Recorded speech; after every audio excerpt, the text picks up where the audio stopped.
Hey, in this video, I'm going to take you through how to move data from Heyflow directly into LeadByte using redirect URLs. The other option is that you push data from Heyflow directly to Zapier, where they have a direct integration here. And within Zapier, you will find a LeadByte app, which essentially posts data from Zapier into LeadByte. So there is another way in which you can do it, but for purpose of this video, it is the use of redirects. So step one, essentially, is that you need to set the field variable in Heyflow, and this field variable needs to match the LeadByte field name. So in this example here, if you ask the question, when do you consume electricity the most, you need to set a variable against that field. And this is what I've done here. So if we take this as the question, when do you consume electricity the most? If we go to here, there is an option on the left-hand side here in Heyflow. We have an option here called variables. You need to give this a name, and our suggestion is that you create the fields in LeadByte against the campaign to match that variable, and it should not change. If I take you to LeadByte and go to the campaign, we've created a campaign here called Demo Heyflow. If I select the fields that we're going to be posting are email, first name, last name, and consumption time. So in this instance, the question, when do you consume the most electricity the most, is going to be consumption time. So that is the variable that I've set, which matches the field name in LeadByte. It's not case sensitive, so don't worry about the capital T. So that's step one. Step one is to assign a variable to each of your Heyflow fields. So here, consumption time. Next one, I'll go through all of them because there's only 4. First name, so we've got the variable first name, no spaces, last name, variable last name, and then finally, I believe it's just email. Yeah, so if we take email address and variable, it is email, and that's it.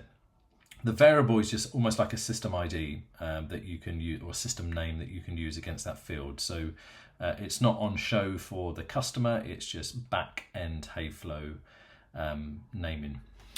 So that is step one. Just go through your fields and do that. Step two is then to generate the integration guide in LeadByte. So at this stage, you've created your variables and you've obviously set the fields in LeadByte that match those variables. And now we just need to create an integration guide. So we go to integration guide, we find Heyflow, and we select the fields that we want to post from Heyflow into LeadByte. Email, first name, last name, consumption time.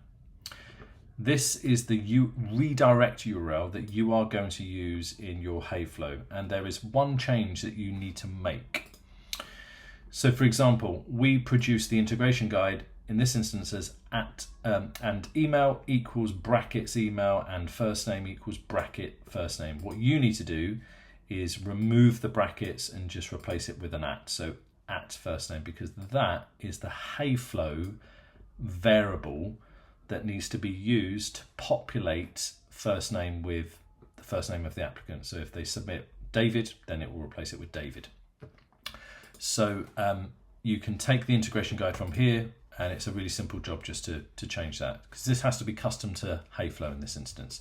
So I'm going to take you to where that has been done here. So we have a submit button. We're burying it behind a submit button. So if I just go to the submit button, here, this is the URL. So you can see, for example, @ consumption time. So consumption time equals @ consumption time. There we go. You can see that through that highlight there. So once that's done, what that means is that when the customer clicks submit, it's actually going to post the data using it. It's going to redirect, but essentially post the data into LeadByte. What we then need to do is make sure that we actually have the redirect set up in LeadByte. So we've done step one, set the field names. We've done step two, generate the integration guide. Step three is set the redirect in Heyflow, which was the here, setting it behind the submit button. And then step 4 is to create a thank you page and create the redirect. Now, create the thank you page. All I've done here in Heyflow is I've created an extra page. I've called it thanks. You can change the name of a page here. And what that means is, just to show you, if I do change hashtag start to hashtag thanks, that will show me the thank you page. For purposes demo, I'm not going to make changes here. Heyflow have good documentation about how you can pass in variables on a page, so you can do that through their documentation. But this is the page that I'm going to redirect to after submit. So the flow would be customer fills in details, customer clicks submit, data is posted to LeadByte, and the only other change we need to make in LeadByte now is we go to the campaign, and there is a function called redirects, and we're going to redirect it to that Heyflow thanks page. So it's as simple as that. So I'm going to take you through the process now. Hopefully this works. I did prepare one earlier. Right, start. So get personalized offer. Throughout the day, David Smith, let's do LeadByte testing at gmail.com. Right, so as I press submit, that's going to post the data into LeadByte, and then it's going to redirect to the thank you page using the LeadByte redirects.